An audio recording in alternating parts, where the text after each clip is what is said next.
Hello, thanks for joining my presentation. Users can copy, adapt, remix, display, perform, and distribute this work so long as they credit me. The work is free to copy, distribute, display, or perform as is, verbatim with no modifications or adaptations. People can only disseminate the work under the original Creative Commons license. Others may copy, distribute, display, perform, or remix the work, but only for non-commercial purposes. I'd like to acknowledge that our school, VCC, is located on the unceded and ancestral territory of the Musqueam, Squamish, and Tsleil-Waututh nations.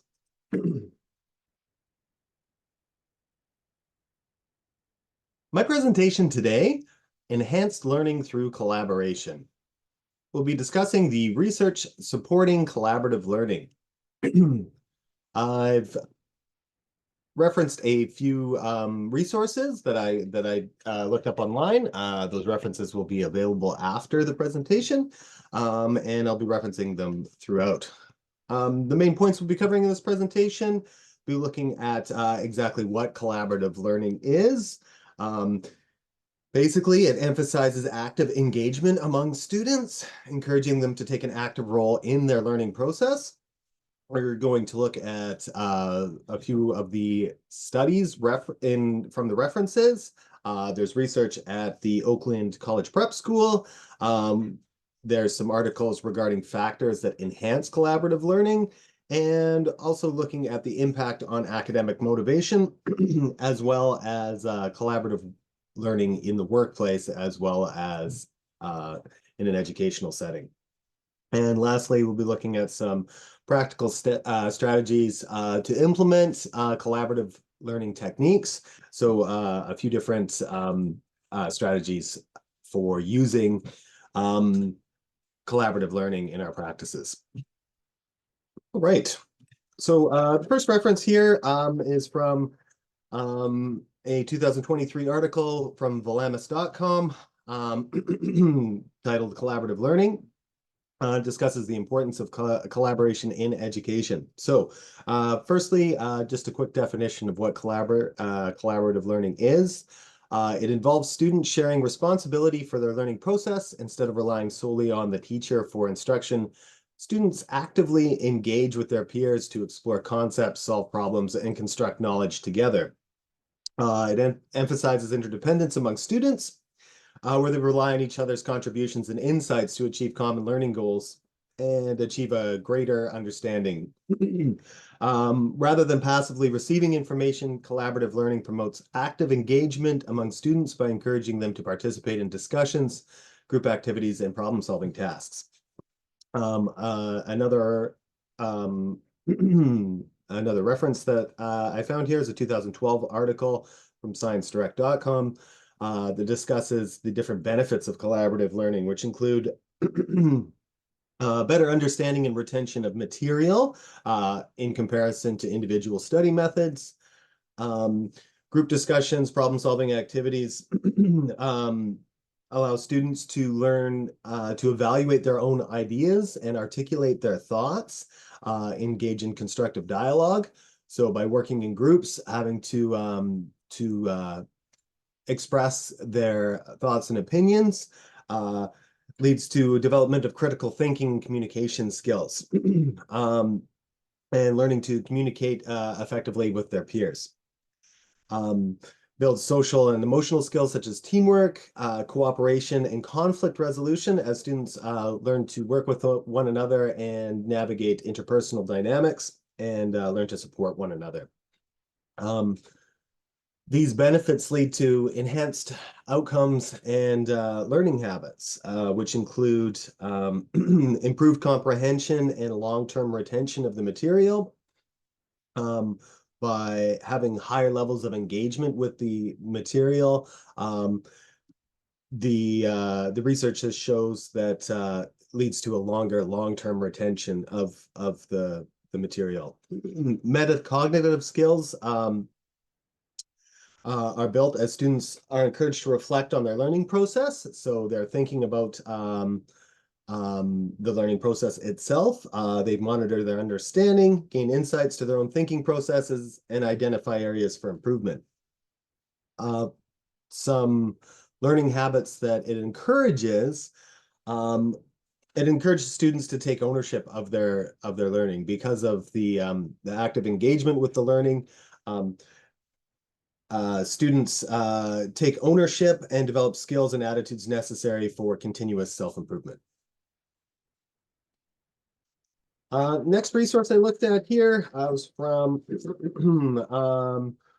a 2024 article from Cornell University titled Collaborative Learning.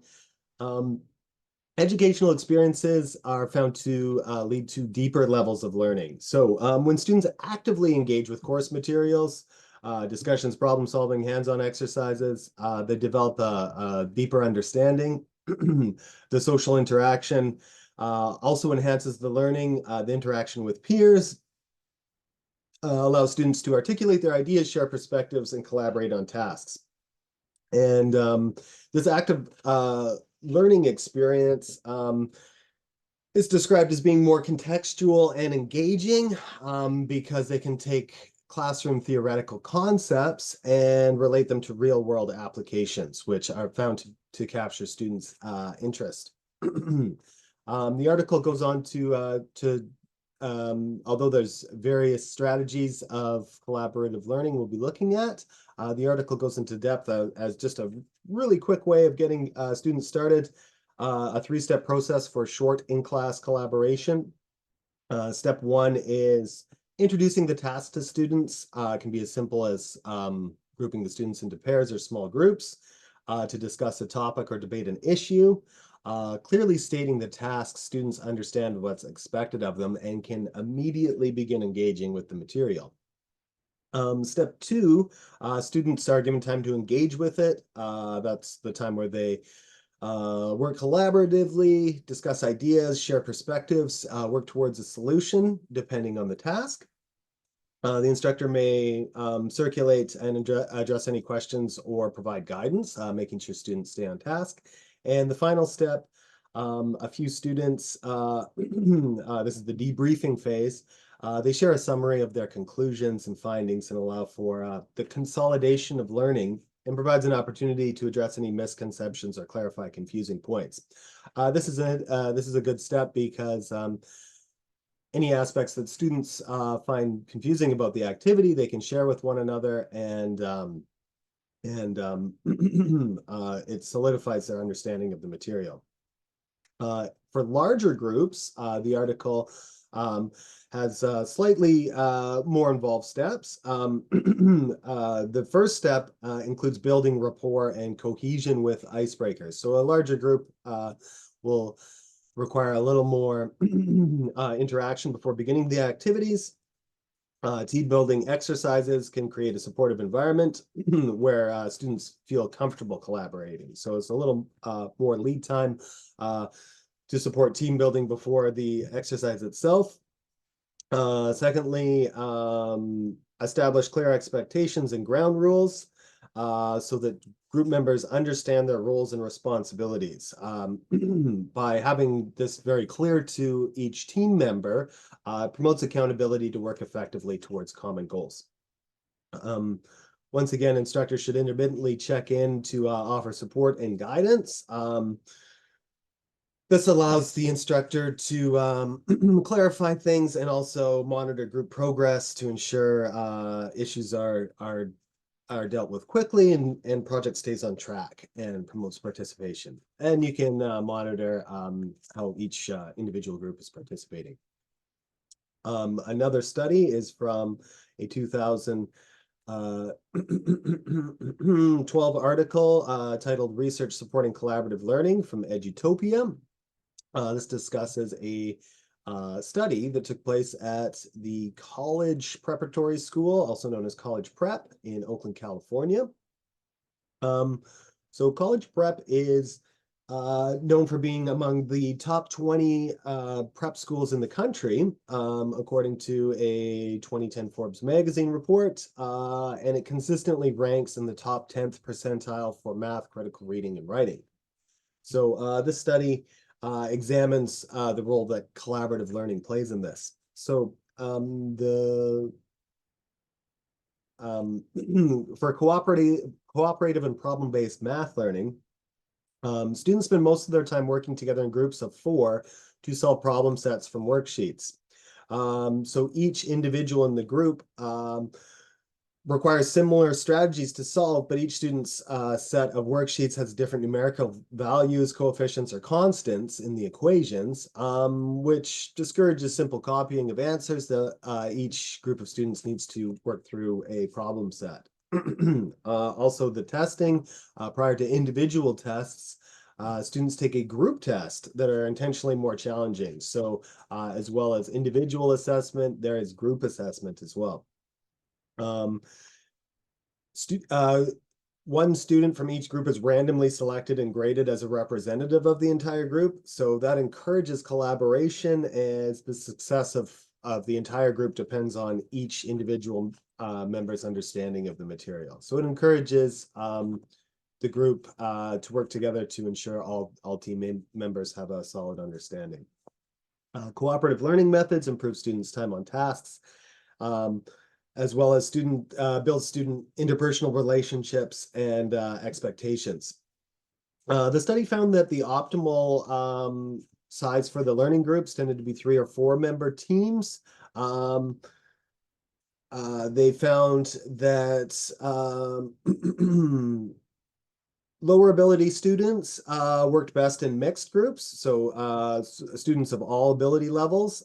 Medium ability students work best in homogeneous groups, so all of one type, and higher ability students seem to didn't seem to make a difference as to who they were grouped with. So it's interesting in study as to when forming groups, how to include members of all different abilities. The next part of the study talks about discussion-based English classes, which involved students being assigned to read a text prior to their English class. So it requires that the students, having read their text with a text with questions and annotations, to share online discussions and prepare for the class. So they discuss the guidelines that requires the students they need to refer to the text. So instead of just simply answering questions about the text, they actually need to supply references as well. They're required to ask questions that invite debate and multiple interpretations. So questions with multiple possible correct answers encourage students to participate and negotiate. So it gives a chance to look at multiple perspectives and opportunities to ask questions that examine multiple interpretations that strengthen critical thinking and reasoning skill. Collaborative reasoning aims to encourage students to use discourse as a means for choosing among alternative perspectives on an issue. So by presenting multiple perspectives, students can debate the pros and cons of each of them. There is another article, 2017, evoking positive interdependence from lifescience.org. Talks about the elements underlying effective collaboration. So positive interdependence is dependent on a few factors. The complexity of the tasks. So where assignments are extensive and require collaboration, it builds responsibility and motivation among the students. There needs to be clear agreements and roles so students understand their responsibilities, and they're more likely to collaborate effectively and recognize the value of their contributions. Creating an environment where students can support each other through encouragement and feedback. Enhances positive interdependence, where you require the success of your other students.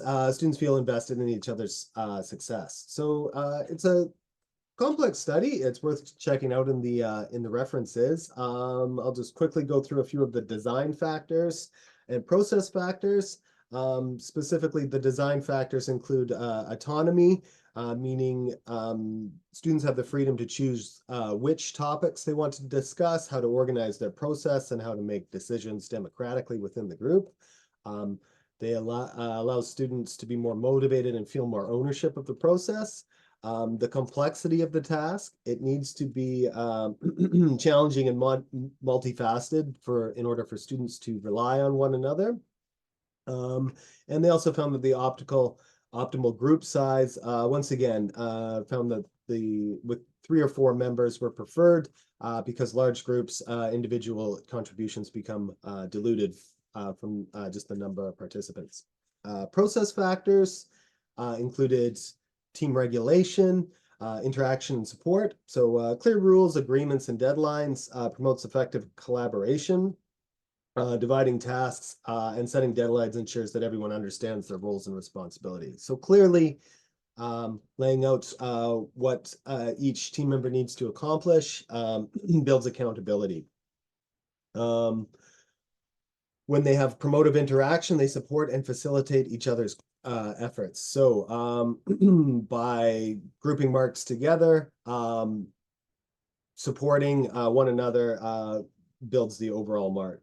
So mutual support and motivation. Students who feel supported by their peers are more likely to actively participate in the group. So the more comfortable they are with one another, the more they would take risks in sharing ideas and foster a sense of belonging and collective responsibility.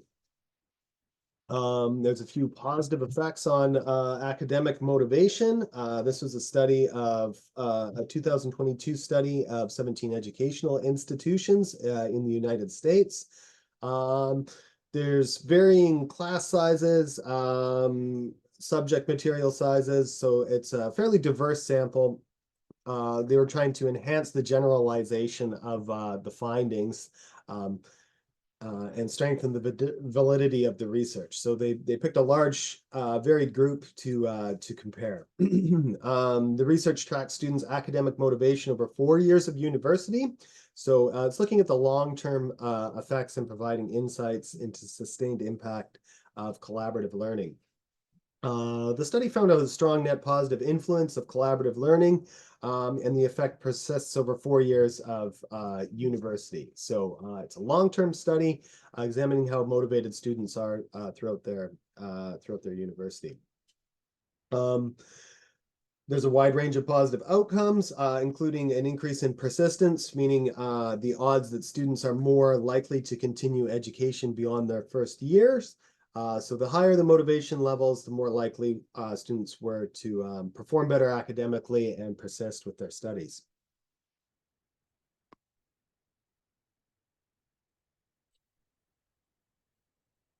Higher levels of academic motivation are associated with better university grades, and motivated students tend to perform better academically. This motivation is also linked to better ability to manage stress and adversity, as well as improve psychological well-being. Some key findings based on this study said that given that a positive association between collaborative learning and motivation, instructors should consider integrating these activities. A couple of examples that they had were the Think, Pair, Share activity, promoting active engagement and critical thinking and collaboration, as well as learning cells, which had another name, jigsaw groups or expert groups. Something we've looked at as the jigsaw technique promotes active learning, peer teaching, development of communication and teamwork. So diverse, different perspectives and different ways of engaging with the material make it more interactive and meaningful for students. There's as well as studies from schools. There's a study from Collaborative Learning in the Workplace. This is the 2011 study from online journals. Discusses collective knowledge practice, which means individuals, in order to consume collective knowledge efficiently, so access resources from their workplace. They need to identify and source relevant information, including databases, reading documents, attending presentations. So connecting with knowledge resources involves engaging with colleagues, experts, external networks, or exchanging ideas. So finding knowledge within organizations is a team building activity, as well as individuals participate in knowledge creation by sharing their expertise, insights, and experience with others. So as well as accessing shared knowledge, they can also contribute to the shared knowledge. These learning practices also have associated knowledge behaviors, including learning practices in the workplace, such as formal training programs, self-study, learning through discussions, learning through experience, mentoring, and coaching. The article goes on to emphasize the interconnected nature of learning practices and knowledge behaviors, and how it enhances the understanding of topics and allows them to actively participate and share ideas. An interesting part about this study is that regardless of the expertise level, whether you are relatively new or an expert in the material, the research indicates that both novices and experts exhibit similar preferences for certain learning practices. From all expertise levels, value formal learning and learning through experience. So it shows that certain practices are universally effective. It finds that novices and experts enjoy self-study, discussions, mentoring, and teaching, even though there's variations in the level that each one is used. It shows that broad application of collaboration shows the relevance and effectiveness in facilitating learning. This universal approach should definitely be considered when designing programs. So the needs and the preferences of all employees, which ensure that learning opportunities are accessible and beneficial to all individuals. So a few practical strategies for implementing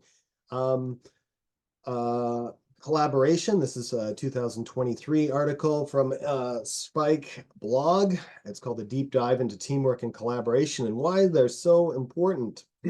So three key parts here is creating environments that are conducive to collaboration. So having clear communication channels, supportive work culture, where team members feel valued, respected, and psychologically safe is an important part, meaning that the safer they feel to have open dialogue, acknowledge contributions, and supply constructive feedback builds trust and teamwork, as well as offering flexible work arrangements, remote learning, and access to shared resources can accommodate collaboration regardless of location or time constraints. So having access to collaboration and resources regardless of location and time is important. Clear communication, clear learning goals and expectations. Ambiguity is minimized and accountability is enhanced. So with transparent communication and expectations, members have a clear understanding of what's required with them and allows for efficient coordination, less confusion. And overall, this improves teamwork and collaboration. Team building activities and a supportive culture allows team members to feel valued and motivated and work together. Some factors that play an important role in collaboration are motivation and emotion. It's from a 2020 article, Collaborative Learning Designed for Promoting and Analyzing Adaptive Motivation and Emotion Regulation. So a couple of challenges to successful collaboration include they're related to student cognitive processes, specifically problem solving, critical thinking, and knowledge acquisition. If students are experiencing socio-emotional or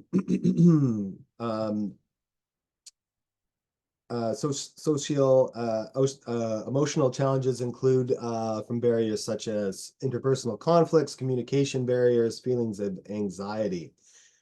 Um, Learning environments can place significant emotional and motivational demands on students, particularly as they're expected to engage in higher order thinking. So these demands can lead to a variety of emotional and motivational stresses.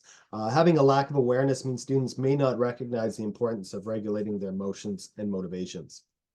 Um, the article discusses the roles of technology, including the platform they studied was QRIDI, QRIDEI, provides structures for collaboration and increased awareness of learning regulation. So students are encouraged to self-assess and see how motivated um, and their emotional regulation is throughout the process. Along with awareness, the article stresses the importance of accurately recognizing the targets for regulation and collaborative learning. So identifying cognitive, emotional, and motivational states throughout the activity is important to this success. There are a few factors that can influence collaboration. Um, including, this is from a 2014 article, Collaborative Learning in the Workplace, Practical Issues and Concerns. Um, Communication and transparency are important for building trust among team members. If everyone feels equally informed about project process, goals, and challenges, they're more likely to trust their colleagues and have a sense of inclusion. Also, when team members can actively demonstrate competence and reliability in their work, it shows that they deliver on commitments, meet deadlines, and produce results. They earn the trust of their peers. So when peers see one another working towards the common goal, it's motivational for them. When individuals feel respected for their opinions, contributions, and expertise, they are also more likely to trust their colleagues. In order to maintain interest and engagement over time, it's important to include a variety of activities and learning processes, interactive discussions, hand-on exercises, group projects, multimedia presentations, case studies. Participants are less likely to become bored or disengaged with the material. Also, providing regular feedback allows participants to assess their progress and identify areas for improvements. Learners connect to new information when their existing knowledge, with their existing knowledge, and having feedback builds a sense of personal investment and relevance. Finally, making sure that the overall organizational practices align with the learning activities creates a more relevant learning environment by clearly articulating how the learning directly supports organization goals. Learners can secure buy-in from different stakeholders and allocate resources effectively. So if you can prove to your organization how collaborative learning is beneficial to them, they're more likely to support that. Measuring the impact. This one's a bit of a challenge, but evaluating the effects of collaborative learning, assess their effectiveness. So you need to collect data on various metrics such as learner engagement and knowledge acquisition and skill development to help make data-driven decisions about future objectives. So in summary, looked at a few different resources there. In summary, the research points towards incorporating collaborative learning into our teaching practices. All these different types of research support that collaborative learning leads to better understanding, retention, and application of knowledge. In comparison to individual learning methods, studies show that when students actively engage with their peers, they achieve greater comprehension and retention of the course material. This benefits academic outcomes, promotes development of social and emotional skills, and learns to build interpersonal relationships. The research shows that when individuals work together, they can leverage diverse perspective, skills, and expertise to generate creative solutions. So it optimizes and maximizes everyone's individual efforts. To create an enhanced learning experience, this is where our job as instructors come in. We need to connect theoretical concepts to real world applications. Having real world case studies and applications, students are more likely to engage with the learning material. Ensure that in-class activities, that instructions are clear and expectations are transparent, to ensure that students understand their roles and responsibilities. And having these productive group dynamics builds rapport and cohesion among group members. So it's required for our instructors to intermittently check in to ensure that the group is progressing and address any issues with regards to participation and understanding the goals. So overall, collaboration encourages positive student outcomes. By working together, students learn to evaluate ideas, articulate their thoughts, engage in constructive dialogue, and resolve conflicts. And the research indicates that collaboration promotes academic motivation and engagement among students by actively participating in group activities and taking ownership in their learning. They feel more invested in the learning process, and this increased motivation leads to greater persistence, better grades, and improved overall well-being. So let's incorporate collaborative learning into our teaching practices because the research supports it. Here's a list of the various references I looked at in order to make this presentation. I'll also post these references in the forum if you want to take a closer look at them. Thanks very much for joining me. Bye.